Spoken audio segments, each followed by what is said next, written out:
So, you wanna have fun? You wanna be useful? You wanna slay monsters like no one ever was? Paralysis the real test to blast the Mysticus! Anyways, I'm Theo and welcome to Insane Builds, the series of which I talk about builds that I personally find insane due to it being incredible in one way or another. And that should be enough Pokemon references, I hope. Anyways, Arch-Tempered Zorah Magdaros recently came out and, you can really get some decent builds out of her armor. And in this video we're going to go over both a Paralyzed Melee build, which you can translate to multiple weapons, and a Blast Bow build that's so combustive that your target won't even know what hit him. So if you want to check out the Paralyzed build, you can just wait a couple of seconds and I'll go over that. Or if you want to go to the Blast build, just go here or click the tag in the description to quickly move you to that section of the video. Now, starting off with the Paralyzer build, I just want to mention that this is a very high-end build, and as of this video coming out, all of these things are not yet available on PC, only on console. However, this build is something you should be looking out for if you want to spice up your playstyle, or if you just want to help out a big group of people by paralyzing your target a lot. And if you don't have Arch-Tempered Zorah Magdaros, but you got Arch-Tempered Kirin, you'll get a lesser version of this build, but also a good taste to what you got waiting for you when Arch-Tempered Zorah comes along. Moving on, the set, the build, the stats, you know. Starting off, we have Zorah Magdaros Mastery 3, which increases abnormal status effect damage, paralyzes, poison, sleep, and blast when landing critical hits. Critical Eye level 3, which increases crit chance by 25%, and I dearly wish we could get level 7 to get even more crits, but oh well. Earplugs level 5 to never ever have to worry about the monster roaring, which is perfect for a build where you're about getting the monsters to stand still most of the time by attacking it. You could potentially change this one out for handicraft if that's your preference, but for me, personally, I just like earplugs. Paralysis attack level 3 for that extra paralysis. Paralysis attack level 3 for that extra paralysis build up and extra paralysis element. Free element level 3 to unlock the paralysis element on the weapon. Weakness exploit level 3 for that extra 50% crit chance on weak body parts. Blast attack level 2, which we can ignore as we got no blast element. Handicraft level 2 to get some extra sharpness on the weapon. Bombardier level 2, which is included in the set and helps out giving bigger booms to your bombs. Maximum Might level 2 for 20% extra crit chance when your stamina is full, leaving us at 85% crit chance when attacking weak parts, and that will be all the time whilst attacking, except for with one specific attack with a Switch Axe. And yes, for what I'd say is the maximum potential with this build, we're going with a Switch Axe this time. Why? Barroth Grinder 3. Barroth Grinder 3 has 300 paralysis element when it's fully unlocked, and its files has 270 paralysis element to it, meaning not only do you get 300 paralysis element from the weapon itself when attacking regularly, but also when you attack with a sword and it's charged up, you get 270 paralysis to further apply even more paralysis element to your target. And with level 3 paralysis attack, you up that 300 to a whopping 370 with your regular attacks, and up to 330 using your sword when it's charged, or when you do the saw blade attack, leaving you at an astonishing 700 paralysis attack using the sword charged up. And the 735 damage with the base damage of the weapon itself isn't all that bad either. At least not for a Switch Axe. And as you can imagine, that leaves your monster quite paralyzed for a huge chunk of time during an encounter. And during that time, your teammates and yourself can dish out quite a bit of significant damage. I haven't played too much with it as I haven't had that many new monsters that I've wanted to fight with it, but I think I've paralyzed a monster as much as 5 times in one combat. So, the gear. In case you didn't get it on the intro screen, we'll swiftly go over what armor to use and what to put in the different parts of the armor and weapon. Starting off again, Barroth Grinder 3, quite important. this one. You're free to choose whatever paralysis weapon you want, but as of now, it seems to me that this is one of, if not the best option as of uploading this video. So, by itself, this weapon has minus 20% crit chance, a level 2 slot, and a level 1 slot. But seeing as you can augment it, I gone with Affinity Augment to increase the crit chance with 10%, a slot upgrade for that 1 slot, and then health regen to be able to whack at monsters even longer. And combining that with monsters being paralyzed all the time, as well as with the earplugs level 5, you can very often skip drinking a potion and just continue to dish out on the monster.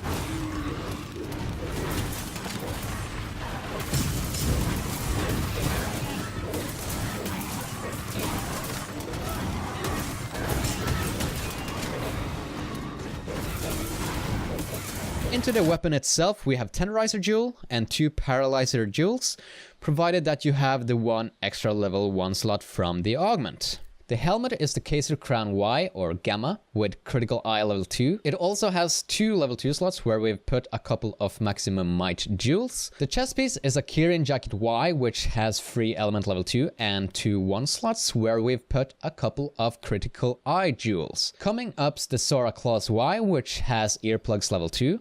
And into them we have put a free element jewel as well as a paralyzer jewel. Coming down to the legs or belt, we use the Zorah Spine Y, which has Bombardier level 2, critical eye level 1, and into them we have put a handicraft jewel and a tenderizer jewel. The shoes or boots are Zorah Spurs Y, which has blast attack level 2 and critical eye level 1.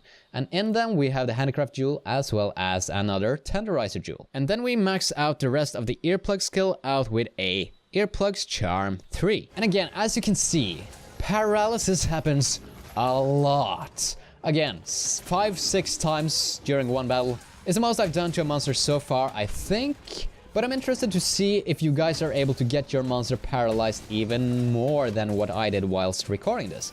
So leave a comment about that if you ever get to it. Now, if you don't have Arch-Tempered Zorah Magdaros, you can always go with a lesser version of this build, which does require Arch-Tempered Kirin. So here's a quick peek at what you need to get that, so you can test it out whether this would be a fun build or not. Because the previous build with Arch-Tempered Zorah Magdaros definitely is something you'll be wanting if you do like the playstyle of this. Moving on to where we can blast people up again! I really thought that Pokemon references would stop by now, but I'm sorry. Anyways, pulling out the bow and going over to the ranged build with the bow, using the bow as the ranged weapon in the bow build. Can I say that? You think I can put in more bows into this sentence? So you can see lots of good stuff going on here, and everything you need for a good blast build to do its bidding. Starting off with what every ailment build should have, Zorah Magdaros Mastery 3, which again increases the chances of ailments such as Blast, Paralyze, Sleep, or Poison whilst landing critical hits. Critical Eye level 3 to get some of that crit to trigger the Zorah Magdaros Mastery. Blast Attack level 3 to increase the blast chance even further. Free Element level 3 to unlock the element on the bow. Weakness Exploit level 3 for the added crit chance on weak body parts.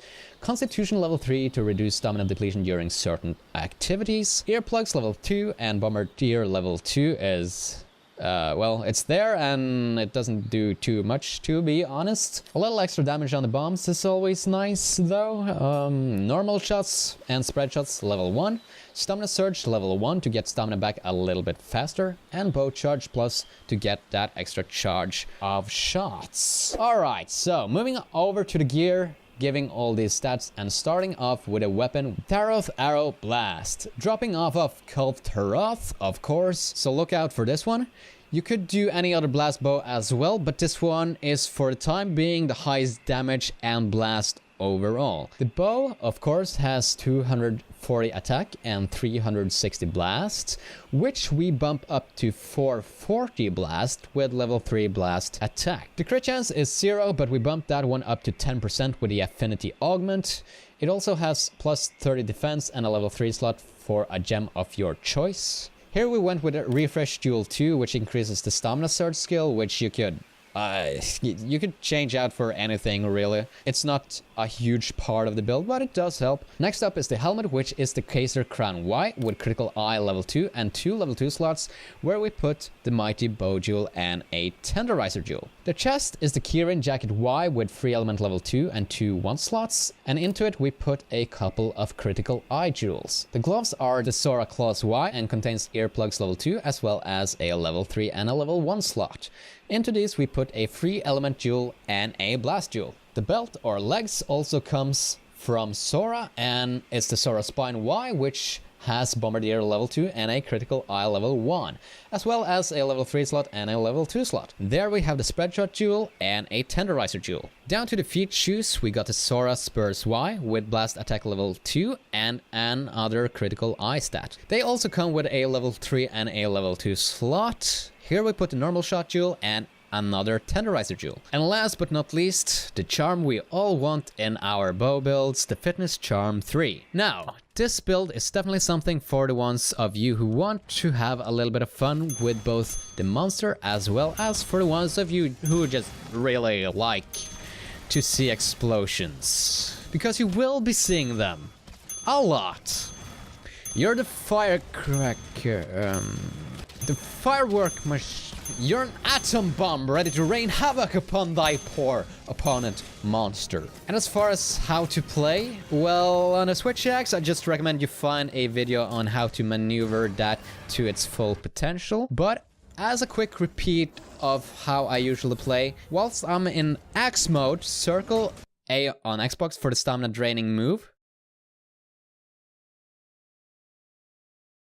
But I only do it once, or try to just do it once. Then I click R2 to do the heaviest hitting axe attack, which gets you into sword mode. From there I go circle, circle, or AA, triangle, triangle, Y, Y, and just keep it on from there. And then occasionally I use the thrusting saw attack as well, but that's usually only when I just really want the monster to suffer, as well as when I just want to apply some more paralysis element to it. It's also a good idea to watch out for the element gauge to make sure whenever you're in sword mode, you have the paralyze element glowing the shit out of your weapon. And then there's the bit where the more you attack with your axe, the higher the gauge goes, and the easier it's to get the sword mode to glow. As far as with the bow, just go with the regular spam combos, which I've dedicated an entire video on, by the way, so if you want to check that, just go ahead and check that. It's in the description below. But that's it. A short video this time, so thanks for watching. I appreciate you. Thanks again for 2,000 subs, and have a great hunt. Full weapons, and a bow build that's so combustive. Combustive?